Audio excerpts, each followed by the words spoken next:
ሰላምን ለማምጣት ቁርጠኝነት ያስፈልጋል። ሰላም እንዴት ነው የሚመጣው? ተላይ ነው የሚመጣው፣ እንደ ውሃ ነው የሚፈሰው። እኛ እኮ ወንጀሉም ተንኮሉም አጀልቶን ውሃ ሲፈስብን መጠን ነው እንጂ የምናስቀረው በላያችን ላይ መፍሰስ አልጀመረም። ሰላም ተላይ ሲፈስብን ነው ጥሩ የምንሆነው። ሁላችሁም ለሰላም ሸምግሉ። የወጣ ልጆች ካሏችሁ አስገቡ። እንመካከር፣ እንወያይ። ትልቅ ጦርነት ተደርጎ መጨረሻውም እርቅ ነው የሚመጣው የሚባለውም በትክክል ስሙና አመራሮች ውሳኔ ውሰዱ። ዜጋ ይሰቃይ፣ ኢትዮጵያ የሚል መታወቂያ ይኑረን። ይሄ በብሔር የታጠረ ነቀርሳ ይልቀቅ። ስለ ሰላም ሲነሳ ሰላም ስለሆነ ነው አሁን እንደዚህ ፊት ለፊት ልንገናኝ የቻልነው ማለት ነው። ሰላም ከሌለ እንደዚህ ሆነንም መወያየት ስለማይቻል፣ ስለዚህ ሰላሙ ላይ ሲሄድ እኛ አካባቢ ላይ ያው እስካሁን ከሞላ ጎደል ደህና ነው። አንዳንድ ነገሮችን ቢኖሩም እንደዚህ የሚያስጨንቅ እናንተን የሚል ነገር አላየንም።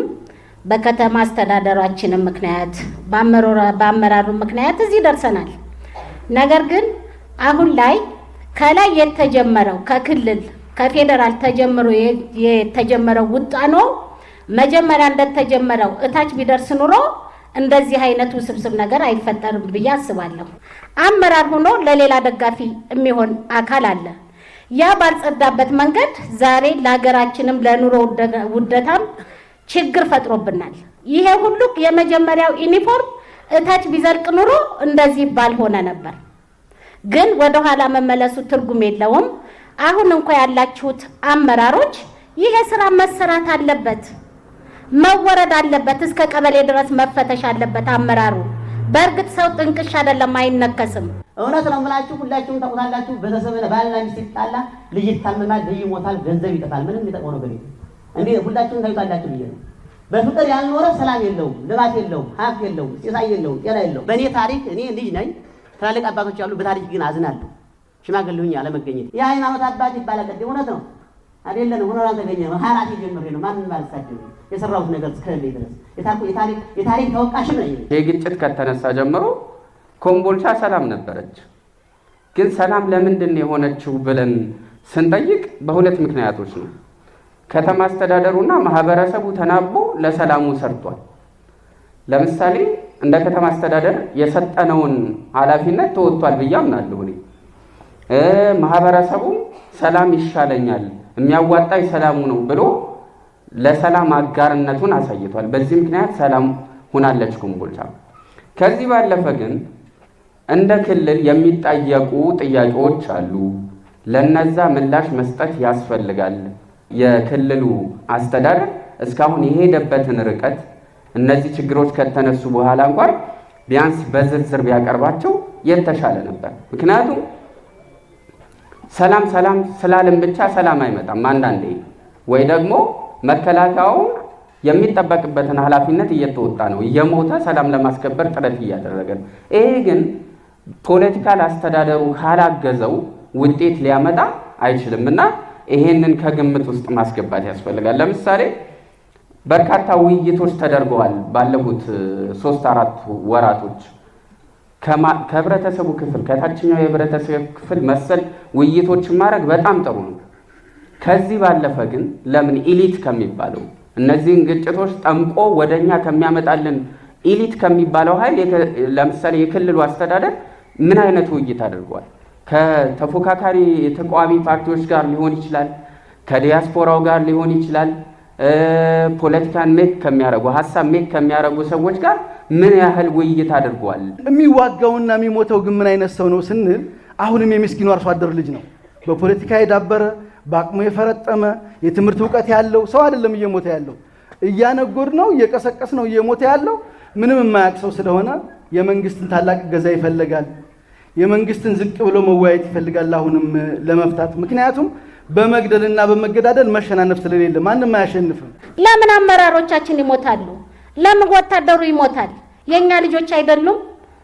ይሄንን አለው አመራር ጋር እየተነጋገራችሁ ሃይማኖት አባቶችን እየያዛችሁ የሀገር ሽማግሌን እየያዛችሁ በአንድ ጊዜ ባይፈታም ሊስተካከል ይገባል። ከእውነት መነጋገር ካለብን ለወገኖቻችን እኛስ እሺ ልጆቻችን አሁን የጥይት ጩኸት መስማት አይፈልጉም። የባለፈው ስለሚበቃ ሰላም ነው እኛ የምንፈልገው። የተለያዩ ነገሮች በተለያየ ቦታ ሲቀጣጠሉ ማንነቱን መነሻውን ምንነቱን ሳናውቅ አብረን የመንጎር ደግሞ ጀመርን። ደግሞ አሁን ምንድነው መነሻው? እውነት ጦር ሰብቀን ነጋሪት ጎስመን ተነስተን የፈረጠመ ጦርን መጣል መንግስትን መገልበጥ ይቻላል? ለማይታሰብ ነገር እኮ ነው። በውይይት መፈታት እንዳለበት እናምናለን። ከትናንት ጦርነት ብዙ የምንማረው ነገር አለ። የትናንቱ ለቅሶ እኮ አልወጣልንም። በየቤቱ ለቅሶ አለ፣ በየቤቱ አልተረዳም። የኦሮሞ እናት ታለቅሳለች፣ አማራ እናት ታለቅሳለች። የትናንቱን ጦርነት ትክክል ነው ብለን አሁን ላይ ደግሞ እርስ በራሳችን ትናንት ስንሞትለት ስንከተለው የነበረውን መከላከያ ሰራዊት እኛው ስሙን አጉድፈን እኛው በየቦታው ወቅተን ረግጠን ጥለን ሌላ ጠላት ቢመጣ እንዴት አድርገን ነው ተባብረን ልንዘምት የምንችለው? አይሆንም። እስከዛሬም ለሰላም ብዙ አድርገናል፣ ለወደፊቱም እናደርጋለን። ከተማ አስተዳደሩ እስከዛሬ ሲሰራ በነበረበት ሁኔታ ይቀጥል።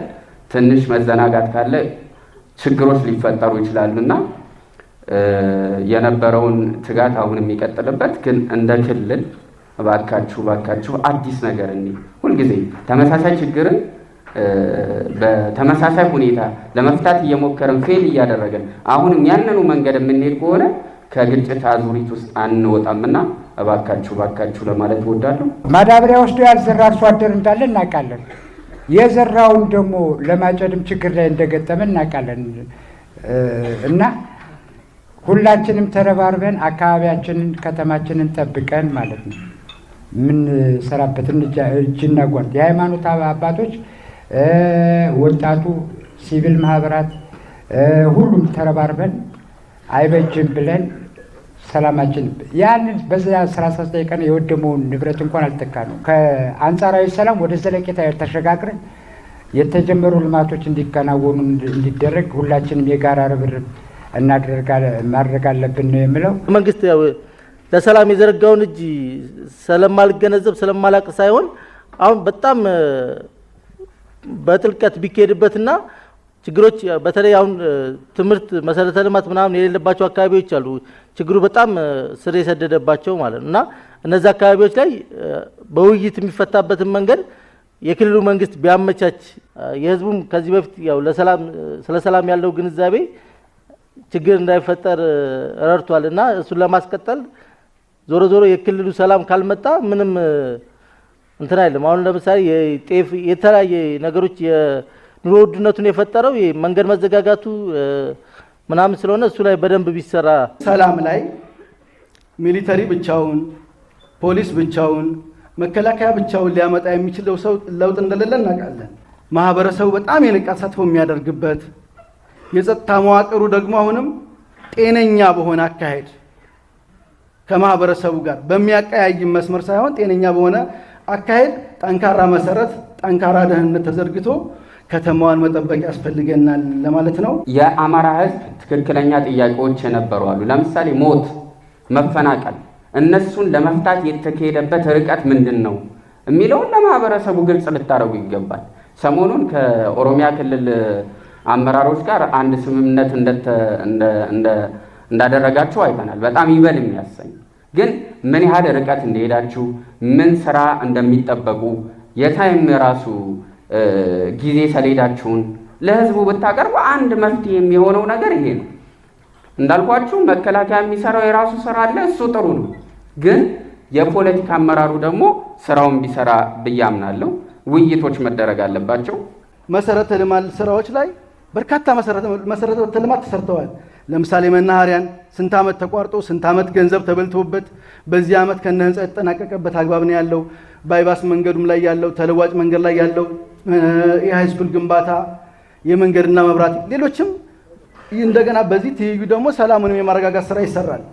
ትልቁን ግን የምንሞትለትን ሊቀይረን የሚችለው ባቡር መንገድ ግን ቀጥ ብሎ ቆሞ ቀርቷል። ምንድነው ይሄ በመንግስት እየታሰበ ያለው ነገር? ገቢዎች አላግባብ ጫና በኑሮ ውድነት ጤፍ ሲበላ የነበረ ሰው ጨረቂትና በቆሎ እየገዛን እየበላን እንዴት ነው ገቢዎች ያጥኑብን? እኔ በግልጽ የምነግራችሁ እኔ እውነተኛ አጥኚዎች ናቸው የተላኩት። ይሄንንም እንደ ከተማ አስተዳደርም እንደ ክልልም ይሄንን ወይ ድጋሜ እንድጣናልን ባለፈው ዓመት በጣም በዋናነት እንደ ግብዓት ሲጠቀምበት የነበረው የአማራ አርሶ አደሮች ማዳበሪያ ጥያቄ ነበር። በዚህ ዓመት እንዴት ነው የሚመለሰው? ምን ያክል ዝግጅት ተደርጓል ነው ወይስ እንዳምናው ሌላ ትኩሳት የሚያመጣ ነገር ነው የሚኖረው የሚለውን የክልሉ መንግስት በደንብ ቢያስብበት ጥያቄዎቹን በመመለስ ረገድ ማለት ነው እና እነሱ ላይ ብትሰሩ ውስጥ መዋቅራችሁ ላይ ብትሰሩ። ትምህርት ቤት ላይ መጽሐፍ እጥረት አለ። 2 መጽሐፍ ነው የተሰጡ ተማሪዎቻችን። በዚህ በ2 መጽሐፍ ተምረው ነው እንዴት ነው ተማሪ ውጤት የሚያመጣው? ስለዚህ ይዛም ላይ የሆነ ነገር ቢባል መጽሐፍ አቅርቦት እጥረት አለ። የደሴ ኮምቦልቻ መንገድ ተራራው ብዙ በዚህ ዓመት እንኳን የወደቀ መኪና ቢቆጠር ከ10 በላይ ጊዜ መኪና ወድቆበታል። የዋሻ መንገድ ጥያቄዎች ተጠይቀው ነበረ። ምናልባት በዚህ ወቅት ላይሆን ይችላል ጥያቄው፣ ነገር ግን ክልሉ አስቦበት የዚህን መፍትሄ ቢሰጠን አንደኛው እሱ ነው። ሌላው የመልካም አስተዳደር ችግር ከጊዜ ወደ ጊዜ እየባሰበት የሚሄድበት ነው። አሁን እየተመለሰ አይደለም። ምናልባት የአመራር ለውጥ ብቻ የመልካም አስተዳደር ችግር አይፈታም። መፈተሽ ያለበት ሲቪል ሰርቫንቱ ወይም ደግሞ የሲቪል ሰርቪስ ህጉ መቀየር አለበት።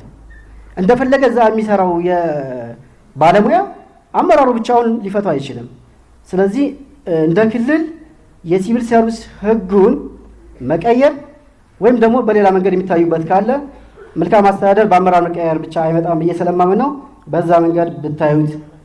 እንደው አንድና መጨረሻ ጥያቄ ባደርገው እዚህ ከተማ ላይ ከፍተኛ የሆነ የልማት ኢንቨስትመንት ቦታ ነውና እንደው አርሶ አደሩን ከመደገፍ አንጻር እንደው ትኩረት ቢሰጥበት፣ ክቡር ከንቲባውንም በእናንተ በኩል ብትደግፏቸው፣ ብቻቸውን ይፈቱት አይደለም አውቃለሁ ችግሩ ሁሉ፣ በእናንተ በኩል ብትደግፏቸው ለማለት ነው።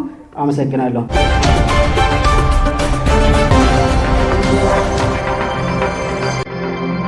እንደምታውቁት ለብዙ ዓመት አርሶ አደሩ የመልሶ በልማት የተፈናቀላለ አሁን ድህነት ላይ የሆነም ስላለ እሱም መልሰን ማቋቋም አለብን ብለን በማህበር እያደራጀን ጀምረናል። ለክልሉ አቅርበናል።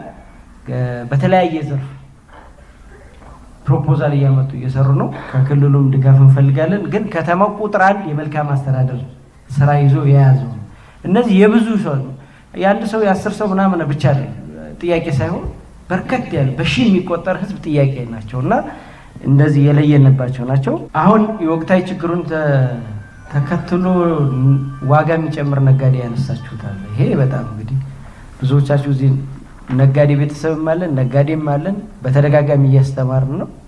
በዚህ ወቅት ለወገናችን ያልደረስ ለመቼም አንደርስም። አሁን አማራነት ምናምን የሚባለው ፉከራ እኮ በችግር ጊዜ እንደውም እኮ የራስህንም ሰተህ ነው በችግር የምትወጣው አይደለም፣ ትርፍ ላይ መቀነስ ማለት ነው።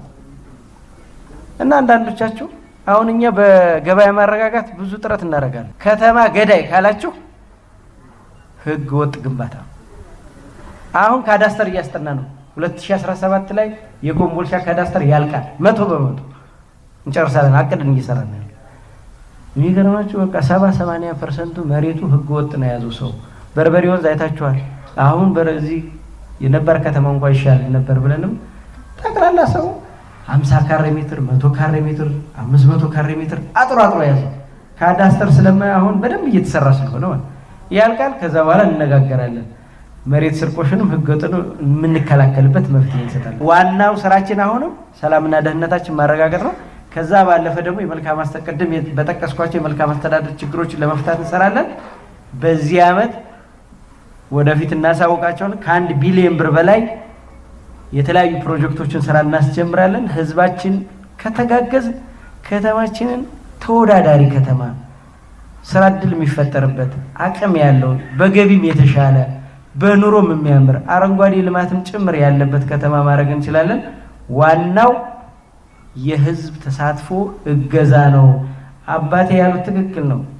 ማንም ሰው እዚህ መልአክ የለም ከስህተት የነጻ ነገር ግን አመራርን ሰራተኛንም ከስህተት እያረም ትልቅ አመራር እንዲሆን የምናደርገው ህዝብ ስንደግፍ ነው። መሪ ከሌለው ደግሞ አንድ ህዝብ የተደራጀ ልማት አያመጣምና ለዚህ ነው። አመሰግናለሁ። ይህች ሀገር ሁላችንም እንደምናውቃት በውጭም በውስጥም ጥርስ የተነከሰባት ረጅሙን ዘመናችንን በግጭት ያሳለፍ ረጅሙን ጊዜያችንን በሰላም እጦት ያሳለፍ ህዝቦች ነን። ትንሽ መለስ ብዬ ላስታውሳችሁ። በሶስቱ ዙር የህልውና ዘመቻ ወቅት በዚህ ሀገር እጅግ አሰቃቂ ጊዜ አሳልፈናል። ለዚህ ደግሞ የኮምቦልቻ ህዝብ ምስክር ነው። የዚህ ቀጠና ህዝብ ምስክር ነው። ግጭትን በዓይኑ አይቷል። ችግርን በዓይኑ አይቷል። መከራን በዓይኑ አይቷል። የሕክምና እጦትን በዓይኑ አይቷል። መራብን በዓይኑ አይቷል። ያን ሰቀቀን ካሳለፍን በኋላ በክልል ደረጃ እውነት ለመናገር የክልላችን መንግስት ይሄ ህዝብ ይበቃዋል፣ ያ ሰቆቃ በቂ ነው፣ ያ ሰቆቃ መደገም የለበትም በሚል ሞቲቭ ሰፋ ያሉ ስራዎችን ስንሰራ ቆይተናል። በብዙ አካባቢዎች ሕክምና የለም፣ የመኪና እንቅስቃሴ የለም፣ የመንግስት ሰራተኛ ስራ ላይ የለም፣ የሚወልዱ እናቶች ይሞታሉ። የተለያየ ቋሚ በሽታ ያላቸው ሰዎች በመድኃኒት እጦት ይሞታሉ፣ ይራባሉ፣ ይሰቃያሉ። የአማራ ህዝብ ጥያቄ እንደዚህ አድርገህ እንዴት ትፈተዋለህ? የሌለበት ቦታ ላይ የገጠመን ችግር ይሄ ነው። በደም እንድታጤኑት ነው። መከላከያ ሰራዊታችን ኢትዮጵያ ነው። ለኢትዮጵያ ህልውና፣ ለኢትዮጵያ መኖር ጽኑ አቋም ያለው ሰራዊት መሆኑን በእናንተ ደረጃ ምስክር ካልተሰጠ ማንም ስለማይሰጥ ከጎናችሁ ሆናችሁ እንድትደግፏቸው አደራ ልላችሁ ፈልጋለሁ። ከውይይታችን ስለ ሰላም መሻት፣ ሰላም ስለመሆን ያነሳችሁትና በቀጣይ ሰላማችን እንዲረጋገጥ እንሰራለን ያላችሁትን ፍላጎት እና መጨነቅ እኛም እንደ መንግስት እናከብራለን፣ እውቅና እንሰጣለን።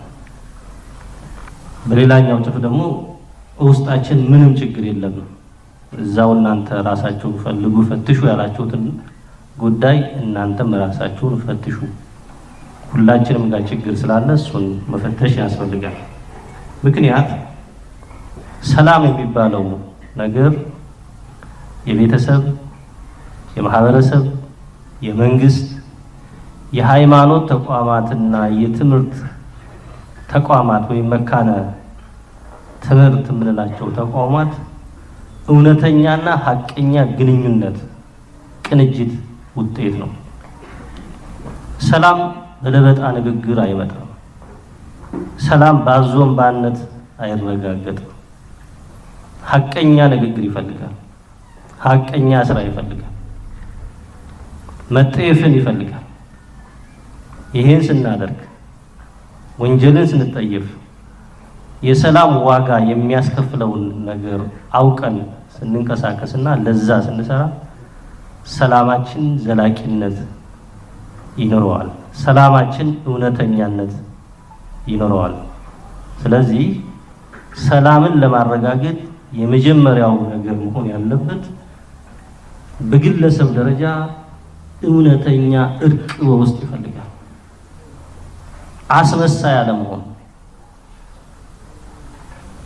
ከዛም ከዚህም ሰብስበን የሌሉትን ነገሮች አለማውራት፣ በውስጣችን ሰላም መፍጠር ያስፈልጋል። የውስጥ ሰላም በውስጥ ሰላም እንዲፈጠር ውስጣችን ላይ እውነተኛ ነገር መኖር ይገባል። ቤተክርስቲያን ስንሄድ ስለ እውነት መሆን መቻል አለበት። መስጊድ ስንገባ ስለ እውነት መሆን መቻል አለበት።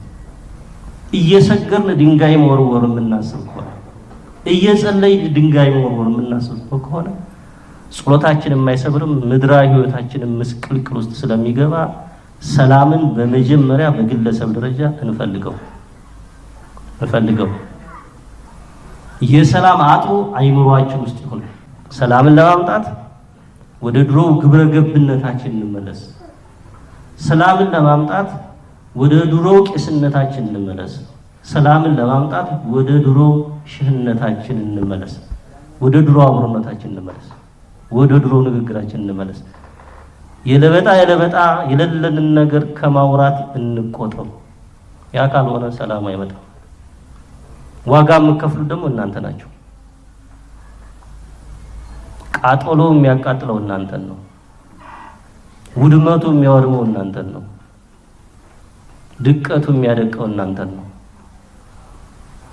የመልካም ማስተዳደር በሰላም መደፍረስ ምክንያት የመልካም ማስተዳደር ችግር ከተፈጠረ በሰሜኑ ጦርነት ቢሮዎቻችሁ በመሰበራቸው በመዘረፋቸው ምክንያት ቀልጣፋ አገልግሎት እያገኛችሁ ያላችሁት እናንተ ናችሁ። ችግሩን ታውቁታላችሁ። ችግሩን ራችሁታል። በችግሩ ውስጥ አልፋችሁበታል፣ ደምታችሁበታል። ስለዚህ መልሳችሁ ለመድማት እናንተ አትንቀሳቀሱ። ሰላምን ራሳችን እንፈልግ። ሰላምን ለማምጣት እንተሳሰር፣ እንቀናጅ። በውስጣችን ያለ የትኛውንም ሕጸጽ ለይተን እንስራ። ለሰላም ግንባታ የሚያስፈልጉ ተቋማት ላይ ርብርብ እናድርግ። ጊዜያችንን እዛ እናጥፋ። የሃይማኖት ተቋማቶች እዚህ ላይ ስሩ። የትምህርት ተቋማቶች እዚህ ላይ ስሩ። ወላጆች እዚህ ላይ ስሩ። እቤታችሁ ላይ ሰላም ከተገነባ፣ እቤታችሁ ላይ ዱለታና ሴራ ከቀረ አውራ ጎዳና ከዱለታና ከሴራ ነፃ ስለሚሆን ሰላም መጀመሪያ በአይምሮና በቤተሰብ ደረጃ ተጠንስሶ ወደ ማህበረሰብና ወደ መንግስት ወደ ትምህርት ተቋማት የሚረጭ አረንጓዴ ተክል ነው። ይሄን አረንጓዴነት ለመንከባከብ የኛ ቅንጅት፣ ጥምረት፣ ትስስርና ሁልጊዜ ወሬያችን እውነተኛና ሐቀኛ መሆኑ አስተዋጽኦ ስላለው እውነትን ፈልገን እንናገር። እውነት ላይ ቆመን እንናገር። ያላየነውን ያልሰማነውን ያልጨበጥነውን ነገር ከምንዋራ ያየነውንና የሰማነውን ነገር ትተን ስላላየነውና ስለማናውቀው ነገር በየትኛውም ቦታ ላይ ምስክርነት አንስጥ። ይሄንን ካስተካከል ሰላማችንን የማስተካከልና የመመለስ ስራ እንሰራለን። ሰላምን ለማምጣት በክልሉ መንግስት ደረጃ ብዙ ስራዎች ተሰርተዋል። ብዙ ለምን ከኤሊቱ ጋር ተወያዩ ብላችሁናል። ተወያይተናል። በዚህ ምድር ያልተወያየነው ከዲያስፖራ ጋር ብቻ ነው። ያልተወያየነው ኤሊት የለም። ያላወያየነው የሃይማኖት አባት የለም። ያላወያየነው ህዝብ የለም። ያልነገርነው ወጣት የለም። ጠርተን ሽልማት ያልሰጠነው አካል የለም። መቋቋሚያ ያልሰጠነው አካል የለም። ቢያንስ ክቡር ጠቅላይ ሚኒስትራችን ባለፈው ሰኞ ዕለት በፓርላማ ሲናገሩት እንደነበረው መተው ካልተኮሱ በስተቀር አልተኮስንም። 10 12 13 15 ጊዜ ሸምግለናል፣ ለምነናል። ከእንትን በፊት ከተኩስ በፊት መቶ መከላከያን ሲገድል ፖሊስን ሲገድል ነው ተኩስ የሚጀመረው።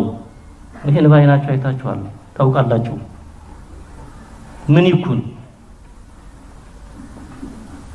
ምን ይኩን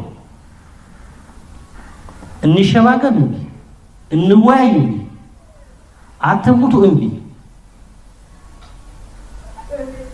እንደ ግለሰብስ ምንድነው የምታረጉት እናንተ? ቀኝህን ሲመታ ግራህን ስጥ የሚለውን የመጽሐፉን ቃል ሁልጊዜ መተግበር አይቻልም። ይሄ ምድራዊ ዓለም ነው። ይሄ በህግና በስርዓት የሚተዳደር ነው። ህግና ስርዓት ባለበት ሀገር ህግና ስርዓትን ለማስከበር የሚከፈል ዋጋ አለ። የህይወት ዋጋ አለ፣ የገንዘብ ዋጋ አለ። እንዲሆን አንፈልግም፣ እንዲፈጠር አንፈልግም። እንዳይፈጠር መስራት የሚገባን ነገር ሰርተናል። የሚቀር ነገር የለም ግን ማለት አይደለም። የሚቀር ነገር ማለት የለም ማለት አይደለም። እውነተኛ ሽማግሌ እንፈልጋለን። እውነተኛ የሃይማኖት አባት እንፈልጋለን።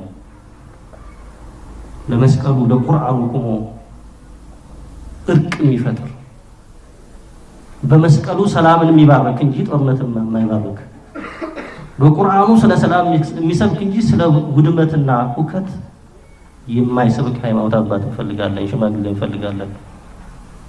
አባቴ ያነሱት ነገር እንደሚሰማኝ ልክ ነው። ይሄን እያጣን ነው አሁን ያለነው። ይሄን እንፍጠር። ይሄን ለመፍጠር ስራ እንስራ።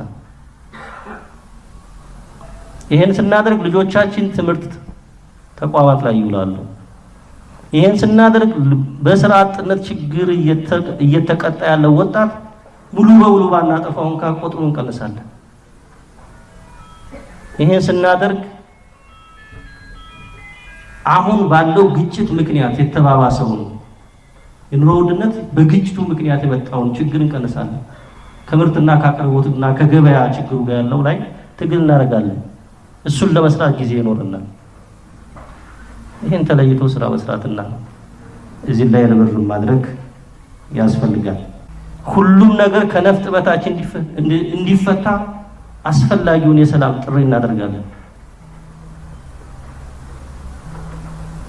ሁሉም ነገር ከነፍጥ በታች መፍታት የሚፈልግ የትኛውም አካል ጋር ቁጭ ብለን እናወራለን፣ እንደራደራለን።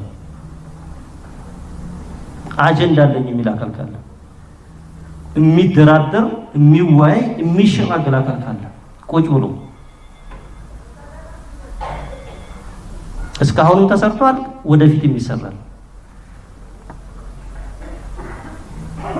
ይሄን ለማድረግ የምናባክነው ጊዜ የለም።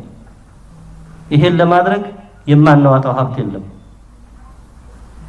ከመተኳኮሱ ቁጭ ብሎ መነጋገሩ አነስተኛ ጊዜ ስለሚወስድ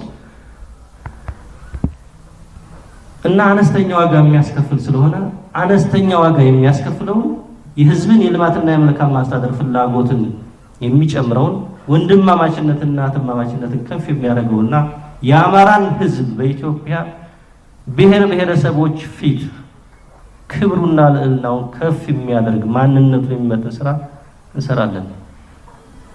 እሱን ለማድረግ የሚያስችል ነገር ደግሞ አለ። የአማራ ህዝብ ጥያቄ ምንድን ነው? የወሰንና የማንነት ተልእኮ ተሰጥቶ እየሰራን ያለ ነው። የህገ መንግስት መሻሻል፣ ስቦት ትርክት በምክክር ኮሚሽኑን ለመፍታት በዛ እናንተ ራሳችሁ ውይይት አድርጋችሁበት መፍትሄ እንዲያገኝ በመንግስት ደረጃ ተይዞ እየተሰራ ነው ያለው። ችግር የሆነው ጥያቄዎቹን በመፍታትና ባለመፍታት ሳይሆን ጥያቄዎቹን ወይ አይፈታቸው ወይ ለሚፈቱት አካላት እየሰሩ ላሉ እድል አይሰጥ፣ ዝም ብሎ መጮህ ነው ያለው። መከላከያ ሰራዊቱን ከኋላ እና ከጀርባው መተህ ነው እንደ የራያና የወልቃይትን ጉዳይ የምታስመልሰው? መከላከያ ሰራዊቱን ከጀርባው መተህ ጎጥ ለጎጥ አስገብተህ ነው እንደ የራያና የወልቃይትን ጉዳይ የምታስመልሰው? ምክንያትና ውጤቱን አውቀን ስራ ለመስራትና ሰላማችን ለማረጋገጥ መንቀሳቀስ ያስፈልጋናል የሚል ነው። በጣም መሰራት ያለበት እዚህ ከተማ ላይ ያልተሰራ ትልቅ የመልካም ማስተዳደር ችግር ዝም ብሎ የሚንከባለል ግን ጥንክርክ የሚል እኔ ባለሁበትም ጊዜ ጀምሮ ከ2007 ጀምሮ ያልተሰራ ስራ የአርሶ አደርን ማቋቋም የሚለው እዚህ ከተማ ትልቅ የመልካም ማስተዳደር ችግር ነው። በኢንቨስትመንት ምክንያት የተነሱ አርሶ አደርና የአርሶ አደር ልጆች ሌባ ሳይገባበት ይሄን ለይቶ የማቋቋም ስራ በደንብ ትኩረት ተደርጎ መሰራት ይገባዋል። የአመራርና የመንግስት ሰራተኛ ጉዳይ አመራሩን ለማስተካከል እኛ እድላለን፣ መንግስት ሰራተኛውን ማስተካከል እናንተ በምትሉት መንገድ ግን ቀላል አይደለም። ለህዝቡ ውጤታማና ቀልጣፋ አገልግሎት ለመስጠት አጠቃላይ ሲቪል ሰርቪሱ ላይ ሪፎርም እየተሰራ ነው። በዛ ሪፎርም የሚመጣ ውጤት እንደተጠበቀ ሆኖ እስከዛው ድረስ የተለመዱትን የግምገማ መሳሪያዎች ይዘን እየገመገምን ለማስተካከል ጥረት ማድረግ ያስፈልጋል። በጊዜ አገልግሎት አለመስጠት አለ፣ አገልግሎቱን ያለ እጅ መንሻ መስጠት አለ። ግዴታዬ ነው ብሎም የማወቅና የመገንዘብ ችግር አለ። አሁን ያለውን ወቅታዊ ሁኔታም የመመገብ በዛ ላይ በቀጥታ የመሳተፍ ፍላጎት አለ። ይሄን የሚያስቀር ስራ ለመስራት ጥረት እናደርጋለን። ከግብር ጋር ተያይዞ ያለው ትክክለኛውን ችግር በትክክለኛው አሰራር ይፈታል። ለምሳሌ አገር የሚያስለቅቅ የግብር አጣጣኝ እንዲኖር አንፈልግም። ነገር ግን ውስጡ የሚያስጮኸው ድንጋይ አለ፣ ወንዙ ያንን ማጥራት ያስፈልጋል። ነገር ግን ሀቀኛ እና እውነተኛ ችግር ያለባቸውን በቅሬታ አፈታቱ እያየን እየፈተሽ የቅሬታ አፈታቱ የማይመልሳቸው ደግሞ እውነተኛ ችግሮችን ካሉ እንደ ከንቲባ ኮሚቴ ቁጭ የተዋለ እየታየ ውሳኔ መስጠት ያስፈልጋል። ህጋዊ አሰራሩን ተከትሎ የማዳበሪያ ጉዳይ መጥቷል። አሁን የዚህ ዓመት እዚህ ተገዝቶ እዚህ ኮምቦልቻ ውዟል። ከጅቡቲም እንደተሰማነው ርክክብ እንደተደረገ መረጃ ሚዲያ የምትካተሉ ሰዎች አላችሁ። ነገር ግን ማዳበሪያ የሰላምና የጸጥታ ችግር አልነበረም። አምናም ዘንድሮም አይሆንም።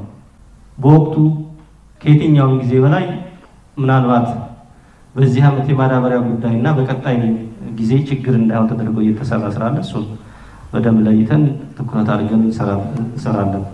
የባቡሩ ንግግር ይፈልጋል። ውድመቱ እየተሰላ ነው። መንግስት እየተደራደረ ነው። ያልከው ስጋት ሳይሆን የተጠየቀ ዋጋ አለ። እሱ በድርድር እየተደራደሩ ነው። እሱ እንዳለቀ የሚጀምርበት ሁኔታ ይኖራል። ከኛ የሚጠበቀው ቀረብ ብለን መከታተል ምን ደረሰ የሚለውን የቤት ስራ ይዘን ሄደን እንሰራለን። የደሴና የኮምቦልቻ ተነል ጉዳይ ክቡራት አገኘሁ የጀመሩት ነገር አለ። እሱን እውነት ለመናገር ጊዜ ኑሮን ማለት ብዙ ጊዜያችን አሁን በዚህ በሰላምና ጸጥታ ጉዳይ ነው። አመራር የምንሰበስበው የምናወያየው ለዛ እንደነዚህ ዋና ትልልቅ የልማት ጥያቄዎችን መመለስ የሚያስችል ጉዳይ ለይተን ለመስራት ምን ደርሷል የሚለውን የተጀመረው ሂደት ፈትሸን እናንቀሳቅሳለን። የዲዛይን እና ሌሎች ነገሮች ያለቁ ነገሮች ያሉ ይመስለኛል። ከባቡሩ መጀመር ጋር ተያይዞ ሊሰራ የሚችልበትን ሁኔታ ለመፍጠር ከፌደራል መንግስትና ከሚመለከታቸው አካላቶች ጋር የተጀመሩትን ነገሮች ኦን አድርገን ለመንቀሳቀስ እንሞክራለን።